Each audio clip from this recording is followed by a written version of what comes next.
Hi again. I recorded this at 12 a.m. or the first recording was at 12 a.m. and then I was starting to edit and I realized that I paused a lot and I was trying to commemorate my thoughts and like literally when I was talking, and I don't really think that really felt right with me because these are my favorite songs and I want to justify why you should listen to them. And so I comprised a script for one of these songs, and I would like to read off my script to tell you why you should listen to this particular song that I've recommended. Okay, so the song I chosen was the first song I chosen was "Try Not to Destroy Everything You Love" by Inada for Crippled Children, and this band really spoke to me because it's it's super like experimental, and for me their style really spoke out to me, and their experimental stuff like this album was beautiful to say the least to me. And so I would like to say my thoughts and to read my script for this beautiful song.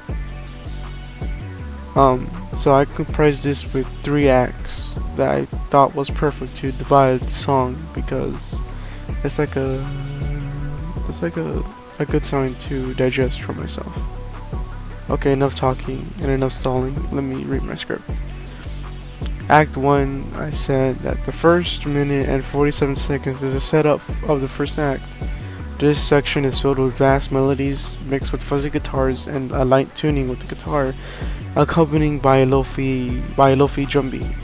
The continuation of music starts until the introduction of a female, until a female's vocals is brought into despair, like her vocals or despair and sorrow, into something I'm unsure of, for I don't understand the language she is speaking.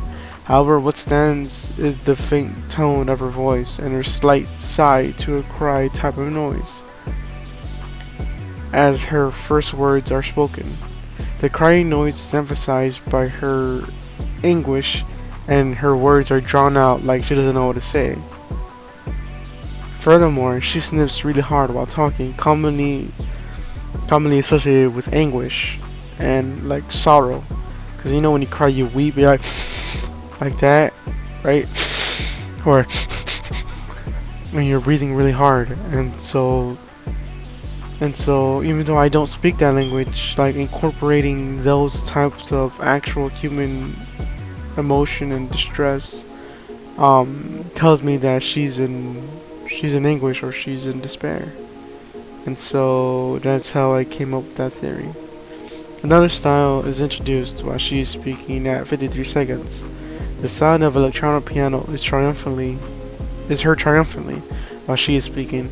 Perhaps it's the reason for her sorrow, because the electronic piano, because before the electronic piano her voice was more softer, which is true, and that electronic piano was kind of like gory, not gory, but I don't know what's it called whenever it's played from pianos in funerals. It's a specific word that I don't fucking remember.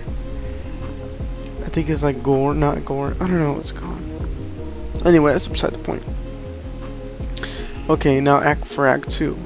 Act 2 starts at 1 minute and 47 seconds with the introduction of the raspy voice of traditional black metal vocals.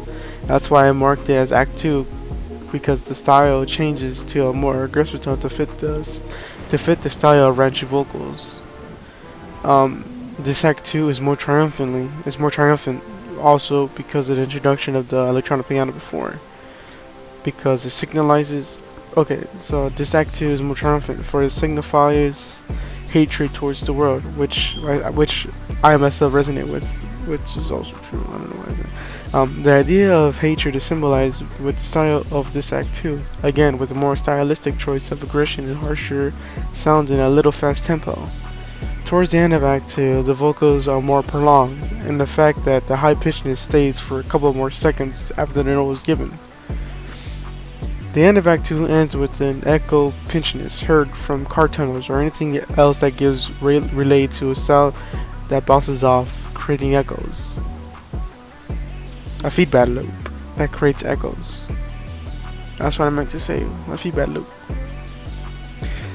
And that ends Act 2 because of his, the high pitchedness stays for a couple more seconds compared to his other raunchy vocals. Act 3 starts with the repeat towards the beginning again with soft instrumentals and a slower pace. This lasts for 12 seconds, relatively 12 seconds. After this time frame, it takes the stylistic choice of Act 2 again.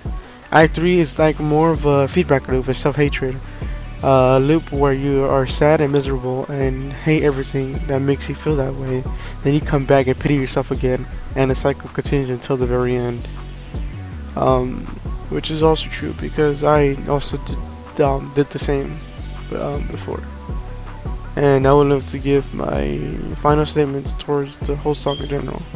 The mixture is band together with the aesthetic of black metal, therefore the core of it is a little more darkish compared to the other songs I'll be mentioning later, specifically for 4-5, yeah.